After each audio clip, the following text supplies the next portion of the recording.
Suggested ng mga mekaniko ngayon is 1,000 to 1,500. Magpalit ka na ng oil kasi sobrang mura na lang ng mga oil ngayon. Yun yung mga suggested na makikita mo na nare-recommenda ng mga mekaniko upang hindi ka masabugan o masiraan ng makina. Yes, classmate, para to dun sa part na hindi mo pabayaan yung motorsiklo mo kapag umabot ka ng around 5,000 km. Kaysa masabugan ka, bumili ka na lang ng murang langis para sa motorsiklo. Yun yung mga pinaka-suggested na makikita mo o maririnig mo sa mga mekaniko kapag ikaw ay nakihalubilo sa kanila. At kung yun din yung gusto mong balak mong gawin sa iyong motorsiklo, may marerekomenda ko sa iyo ngayon na BSM oil na pwede mong i-purchase sa shop na hindi ka gagastos ng malaki pero pwede siyang lumagpas up to 1,000 to 1,500 kung pangangailangan mo kung makakalimutan mo mag-change oil. Yes, classmate, hindi kasi lahat ng tao kayang sumunod sa tinatawag na time frame dahil meron tayong mga pinagkakaabalahan o pinagkakabisihan. Gugulat tayo, lumalagpas tayo sa suggested ng mga mekaniko natin kaya lumalagpas tayo. Kaya if ever gusto mong lumagpas o possible lumagpas ka, pwede ka mag-try sa mga leading na mga langis tulad na lang nitong sample ko sa iyo na pwede mong i-try sa iyong motorsiklo. 1,000 to 1,500 suggested ng mekaniko pero what if lumagpas ka? Baka BSM gear oil pwede mong i-try para kahit lumagpas ka, hindi basta-basta sasabog yung motorsiklo mo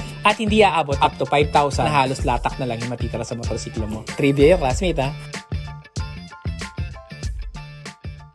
Classmate, kung interesado ka, pwede ka pumunta sa amin sa Secret Shop, Bulihan, upang mag-purchase ng mga product na meron tayo. We are located at Block 41, Lot 19, Barangay Acacia, Bulihan, Silang, Cavite. Kita-kits tayo dun ha. Welcome na welcome ka para mag-purchase ng mga product na meron tayo.